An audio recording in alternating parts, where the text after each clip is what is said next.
Selamat malam Bapak Ibu dan Saudara-saudara Jemaat GPIB Kelapa Gading yang kekasih di dalam Tuhan Yesus Kristus. Senang kita jumpa lagi dalam ibadah keluarga di malam ini. Saya berharap Bapak Ibu dan Saudara-saudara sekalian dalam keadaan yang sehat-sehat dan diberkati Tuhan. Malam ini kita akan membaca dan merenungkan firman Tuhan sesuai bacaan SBU pada hari ini dari Matius pasal 9 ayat 9 sampai dengan 13. Namun sebelum kita membaca dan merenungkan firman Tuhan, mari kita berdoa untuk memohon bimbingan Roh Kudus. Mari kita berdoa. Kembali kami datang menghadap takhta-Mu yang kudus ya Bapa. Kami mau membaca dan merenungkan kebenaran firman-Mu. Sebelum kami membaca dan merenungkannya, kiranya Roh Kudus mau membasuh kami semua, agar kami boleh mengerti dan melakukan seperti yang Kau firmankan. Untuk hamba-Mu yang akan menyampaikan firman-Mu, berilah hamba-Mu kekuatan dan kemampuan. Kiranya kuasa Roh Kudus yang berkata-kata melalui hamba-Mu ini. Berfirmanlah Tuhan, kami telah siap menerima firman-Mu. Di dalam nama Tuhan Yesus Kristus, kami bawa doa ini. Amin. Jemaat yang dikasihi Tuhan, jadi pembacaan kita pada malam hari ini, yaitu dari Matius pasal 9, ayat 9 sampai 13, sesuai SBU yang diberi judul, Ikutlah Aku. Matius pasal 9, ayat 9 sampai dengan 13 yang menyatakan, Matius pemungut cukai mengikut Yesus. Setelah Yesus pergi dari situ, ia melihat seorang yang bernama Matius duduk di rumah cukai. Lalu ia berkata kepadanya, ikutlah aku. Maka berdirilah Matius lalu mengikut dia. Kemudian ketika Yesus makan di rumah Matius, datanglah banyak pemungut cukai dan orang berdosa dan makan bersama-sama dengan dia dan murid-muridnya. Pada waktu orang Farisi melihat hal itu, berkatalah mereka kepada murid-murid Yesus, mengapa gurumu makan bersama-sama dengan pemungut cukai dan orang berdosa? Yesus mendengarnya dan berkata, bukan orang sehat yang memerlukan tabib, tetapi orang sakit. Jadi pergilah dan pelajarilah arti firman ini. Yang kukehendaki ialah belas kasihan dan bukan persembahan. Karena aku datang bukan untuk memanggil orang benar, melainkan orang berdosa. Sampai di sana pembacaan Alkitab kita. Terpujilah Kristus, Maranatha. Jemaat yang dikasihi Tuhan, Matius memberikan kesaksian tentang perubahan drastis yang terjadi dalam hidupnya, yakni dari seorang pemungut cukai menjadi pengikut Kristus. Memang bukan perkara mudah bagi siapapun untuk meninggalkan pekerjaan yang selama ini menjadi sumber penghasilan, lalu membuat keputusan mengikut Tuhan Yesus. Mungkin kita berpikir, kenapa Yesus memanggil seorang pemungut cukai? Apakah tidak ada lagi orang yang baik pada saat itu? Pada ayat 9 yang kita baca, dikatakan, setelah Yesus pergi dari situ, ia melihat seorang yang bernama Matius duduk di rumah cukai. Lalu ia berkata kepadanya, ikutlah aku. Apa yang terjadi saudara sekalian? Spontan Matius berdiri lalu mengikut Yesus. Dia tidak menunjukkan sikap menimbang-nimbang. Apa untungnya mengikut Yesus? Matius tidak bertanya, nanti aku ikut Yesus mau ngapain? Berapa penghasilan yang akan saya peroleh? Jemaat yang dikasihi Tuhan Yesus Kristus, ada orang yang hanya berputar-putar dengan fasilitas hidup dan bertanya, nanti kalau saya jadi pelayan Tuhan, nanti kira-kira ada untung enggak ya buat saya? Seorang yang bisa hidup dalam panggilan Kristus adalah seorang yang hidup dalam panggilan Allah. dan mau mendengar suara panggilan Allah. Kita seringkali berbantah-bantah dengan Tuhan. Ya, saya mau jadi pelayan Tuhan, tapi bagaimana dengan keadaan saya? Apalagi dengan keadaan sekarang ini. Matius tahu, saat itu Tuhan Yesus adalah guru yang sangat populer. Dan kehadiran Tuhan Yesus di dalam hidupnya membawa satu sukacita besar. Tidak mudah untuk memilih satu keputusan dalam waktu yang singkat. Di tengah-tengah hidup yang sudah sukses atau hidup yang sudah mapan. Di mana seseorang harus meninggalkan dunianya dan mengikut Yesus. Ini dibutuhkan pengorbanan yang sangat besar. Dibutuhkan kerendahan hati dari orang tersebut untuk memilih apa yang dikehendaki oleh Tuhan Yesus. Yesus memanggil Matius dan tidak menjanjikan berkat apa-apa kepadanya. Tetapi Matius mampu memilih yang terbaik dalam hidupnya. Ini merupakan sesuatu yang luar biasa. Matius meninggalkan segala sesuatu yang selama ini menjamin hidupnya. Waktu Yesus memanggil seseorang, Tuhan tahu siapa yang dia panggil. Ketika Musa dipanggil Tuhan, ia berkata, "Jangan aku Tuhan." Begitu pula dengan Nabi Yeremia. Ketika ia dipanggil, "Tuhan, aku masih muda." Jemaat yang dikasihi Tuhan Yesus Kristus, ada lagi contoh lain, Nabi Yesaya yang berkata, "Aku ini dari bangsa yang najis bibir." Begitu pula dengan kita yang seringkali membatasi diri dengan segala kelemahan dan kekurangan kita. Jadi intinya ayat-ayat di atas adalah kita harus mau mendengar suara panggilan Tuhan. Ada banyak orang yang tidak dapat mendengar suara panggilan Allah. Ada orang yang cenderung mendengar panggilan dunia dan kekayaan dunia. Yesus memanggil kita semua. Ia selalu mengetuk hati kita dan berkata, "Anakku, aku ini mengasihi engkau." Yesus berkata, "Mari, datanglah dan mendekat." Yesus berkata, "Mari semua yang letih, lesu, dan berbeban berat, aku akan memberikan kelegaan bagimu." Jadi saudara sekalian dalam kasih Yesus Kristus, ciri seorang yang menerima panggilan Tuhan adalah seorang yang mau mendengar panggilan Tuhan. Waktu Matius dipanggil oleh Tuhan, dia bukanlah seorang penganggur. Dia memiliki jabatan sebagai pemungut cukai. Waktu Kristus memanggil dia, dia tidak berkata, "Baik Tuhan, tapi setelah saya menyelesaikan tugas saya." Atau, "Nanti Tuhan, saat waktu istirahat." Atau, "Oke Tuhan, saya akan coba melayani Tuhan."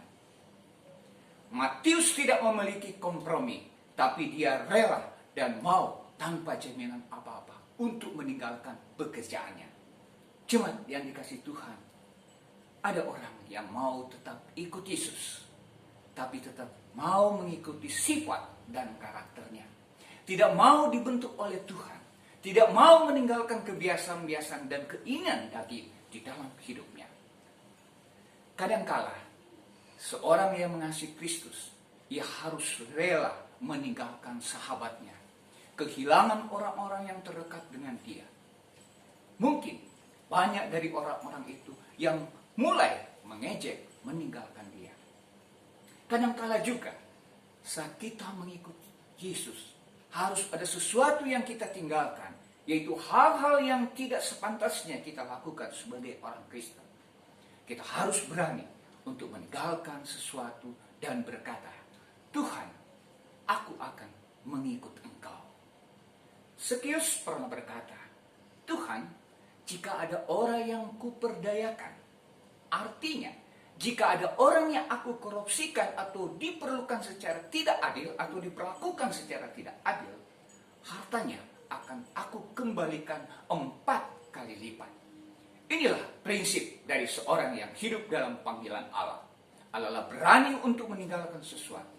Orang-orang menerima panggilan Allah adalah bukan orang-orang yang sempurna, tapi merupakan orang-orang yang berani meninggalkan sesuatu karena Kristus.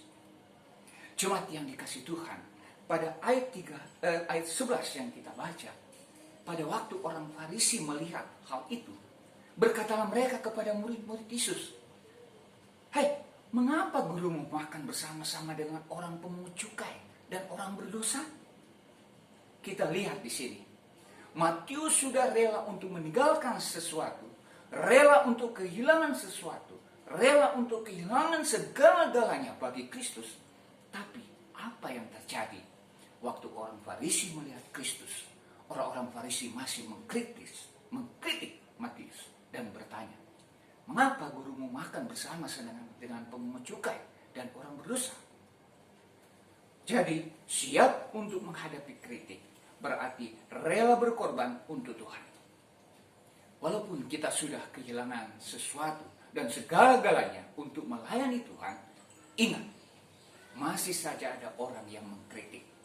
Kadangkala yang mengkritik itu adalah orang yang lebih dewasa dalam Tuhan. Tapi ingat, bahwa seorang yang mau hidup dalam panggilan Allah adalah seorang yang siap menghadapi kritik. Jelas sekali Yesus berkata pada ayat 13 yang kita baru baca, "Yang aku kehendaki adalah belas kasihan dan bukan persembahan. Karena aku datang bukan untuk memanggil orang benar, melainkan orang yang berdosa." Berarti apa saudara sekalian? Orang yang hidup dalam panggilan Allah adalah orang yang mau tetap bertahan, dan pada saatnya Allah akan membela. Yang perlu kita buat saat ini adalah tetap bertahan. Karena ingat, pada saatnya Allah akan membela kita. Jangan lemah, karena kelemahan akan membawa kita pada kehancuran. Tetapi kekuatan di dalam Tuhan yang akan kita lihat nanti adalah pembelaan dan kemenangan. Amin. Tuhan Yesus memberkati kita sekalian. Jemaat yang dikasihi Tuhan Yesus Kristus, kita akan masuk pada doa syafaat. Untuk itu, mari kita berdoa. Tundukkan kepala dan kita berdoa. Ya Tuhan, Allah Bapa kami, dalam kerendahan hati kami datang mengucap syukur dan berterima kasih kepadamu. Karena Engkau sebagai Bapa telah melimpahkan kehidupan kami dengan segala yang baik dalam kasih setiamu. Saat kami khawatir menjalani kehidupan kami karena berbagai kesulitan dan pergumulan yang kami hadapi, Engkau dengan caramu sendiri hadir, menguatkan dan meneguhkan, serta memegang tangan kami yang tak berdaya. Tuhan Yesus, terima kasih atas firman yang sudah kami dengar, yang mengajarkan kami untuk mau mendengar suara panggilan-Mu. Biarkanlah firman ini menjadi kekuatan kami dan memberikan motivasi bagi pribadi dan keluarga kami.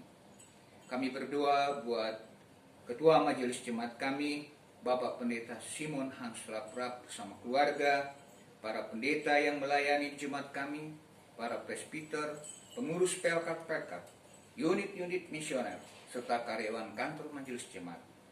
Kiranya Engkau selalu menyertai, membimbing dan memberkati kami dalam pelayanan-pelayanan yang kami lakukan.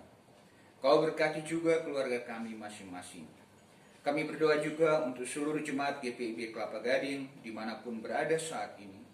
Ikatlah kami dengan kasih-Mu dan nyatakanlah kuasa-Mu dalam hidup kami. Hadirlah selalu dalam persekutuan jemaat kami. Berkati juga jemaat-jemaat kami yang sedang sakit, yang dalam pemulihan di rumah masing-masing, juga mereka yang sedang dirawat di rumah sakit. Mari Engkau jamah dan sembuhkan dari segala penyakit. Juga bagi mereka yang mengalami kesusahan, kekecewaan, kegagalan, mari Engkau sertai dan menolong dan berkati, serta pulihkan mereka. Kami berdoa bagi anak-anak yatim piatu, janda duda, orang tua lanjut usia. Mari Engkau juga datang dan memberkati mereka.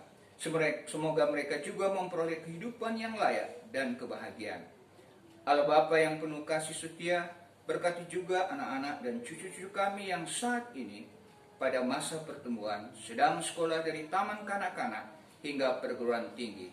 Tuhan, tolong sertai dan bimbing mereka agar selalu memperoleh roh hikmat dan kepandaian, sehingga kelak mereka bisa berhasil dalam pendidikan dan kehidupannya.